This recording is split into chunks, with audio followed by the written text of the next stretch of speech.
Бірінші сабағымда ілмектерді бізге қалай теру керектігін көрсеткен болатынмын. Енді оң теріс тоқуды көрсетемін. Алдымен бізге ілмектерімізді теріп алайық. Жібімізді осылай үш саусақпен ұстап тұрып, сұқ саусағымыздан алып, бас бармағымыздың үстінен әкеліп, үш саусағымызбен қайта қысып аламыз. Жіпті қатты қыспаймыз, бос болу керек. Әйтпесе ілмектерді бізге теру өте қиын болады. Бізді жіптің үстінен төмен қарай түсіріп, бәрі бос болу керек, мықты да бос болмау керек, орташа. Төмен қарай түсіріп, бас бармағымыздағы жіптің ортасынан төменнен жоғары қарай шығарып, сұқ саусағымыздағы жіпті іліп алып, қайта бас бармағымыздағы жіптен жоғарыдан төмен қарай шығарып аламыз. Осылай екі ілмек пайда болды. Осылай үшінші ілмегімізді жасайық. Сұқ саусағымыздағы ілмекті іліп алып, бас бармағымыздан қайта шығарамыз, тартамыз. Қатты тартпаймыз, естеріңізде болсын. Төртінші ілмегімізді жасаймыз. Бесінші ілмегімізді. 6, 7, 8, 10 ілмек жасайық әзірше. 9,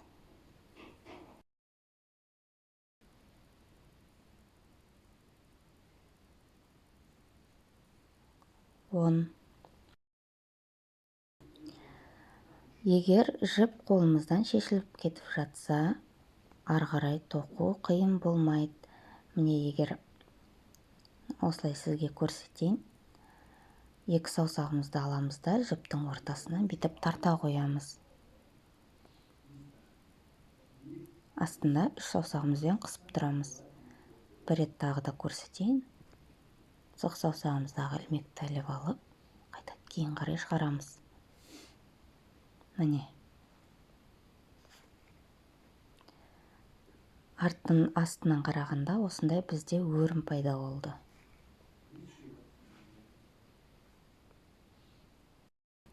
Бір бізімізді шығарып аламыз, жұмысымызды өзімізге қарай аударып аламыз енді. Жұмыс жасайтын жібімізді саусағымызға іліп алайық. Кішкене қалып қойған жібімізді оған тиіспейміз, онымен біздер жұмыс жасамаймыз енді.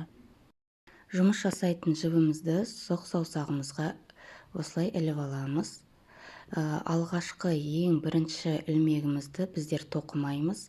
Екінші бізімізге жай ғана шешіп аламыз осылай. Астыңғы жіптен ұстап тұрамыз, әйтпесе ол босап кетуі мүмкін. Басындай осылай кішкене көмектесеміз саусақтарымызбен ұстап тұрып, босап кетпеу үшін. Екінші ілмектен бастап оң тоқуды бастаймыз.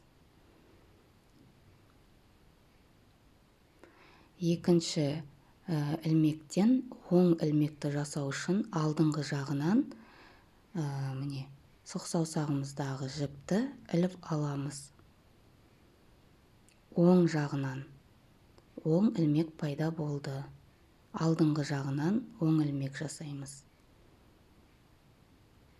Міне алдыңғы жағынан сұқ саусағымыздағы жіпті іліп аламыз. Содан шығарамыз кейін қарай. Міне үшінші, төртіншісінде дәл солай алдыңғы жағынан сұқ саусағымыздағы жіпті іліп аламыз.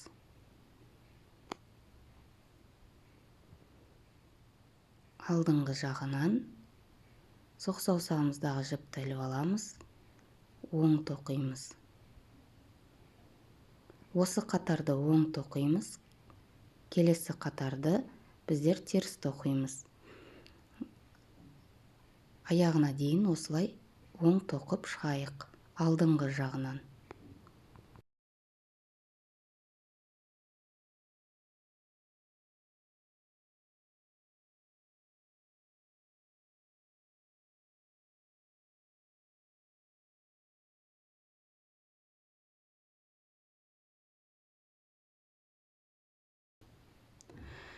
соңғы ілмекті біздер оң жақтан да теріс жағынан да теріс тоқимыз. Әрқашанда соңғы ілмекті теріс тоқимыз.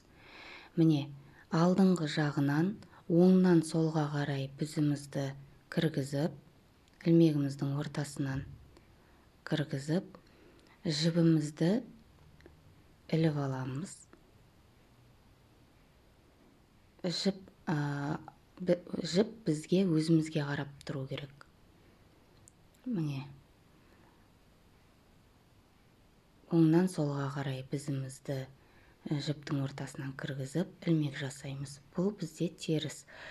Жұмысының басында ілмегімізді жай ғана босатып аламыз, ал соңғы ілмектен теріс тоқимыз. Екінші қатар енді теріс тоқимыз.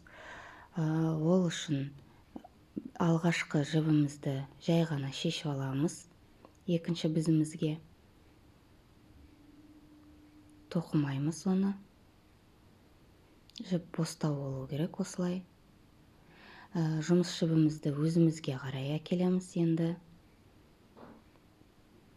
Екінші ілмектің оң жағынан, оңнан солға қарай бізімізді кіргізіп, ілмегімізді іліп аламыз. Оң жағынан, артқы жағынан, алдыңғы жағынан, артқы жағынан ілмейміз бұлай. Алдыңғы жағынан.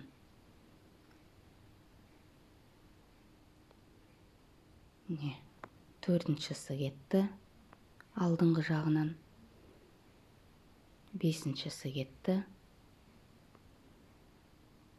Алтыншысы кетті. 7. Жібіміз өзімізге қарап тұру керек. Теріс тоқыған кезде жұмыс жасайтын жібіміз.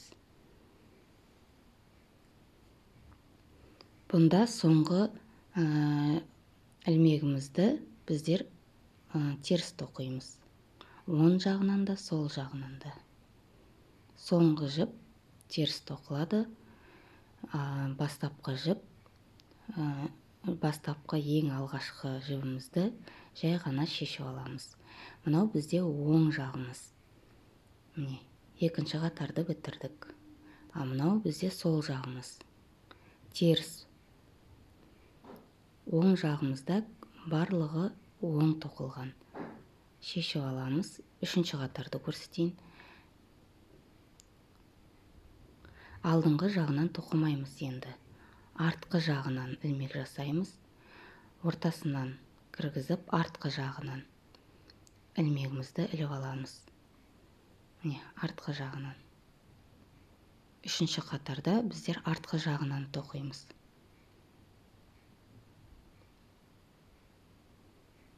Сол кезде бізде барлығы оң тоқылып жатыр.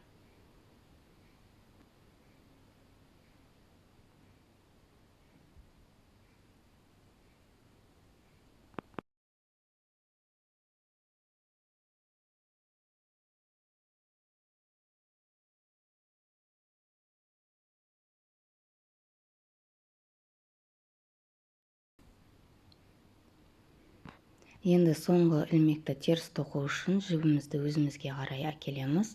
Оңнан солға қарай бізімізді кіргізіп ілмек жасаймыз. Теріс тоқимыз, яғни. Не. Жұмысымызды өзімізге қарай аударып аламыз қайтадан.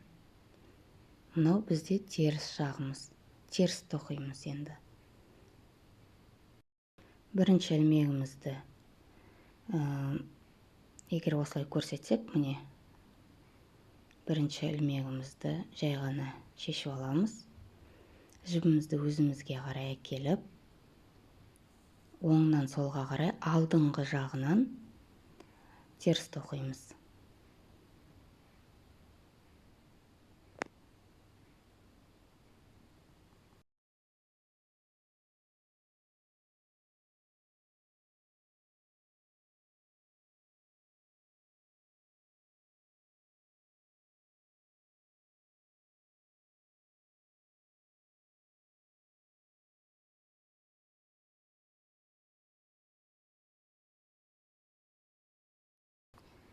соңғысын теріс тоқимыз. Соңғы ілмекті, бұл бізде теріс жағымыз. Жұмысымызды оңға қаратып, ары қарай өзіміз тоқи береміз. Артқы жақ келесіде артқы жағынан оң тоқи береміз. Осылай жалғастырамыз.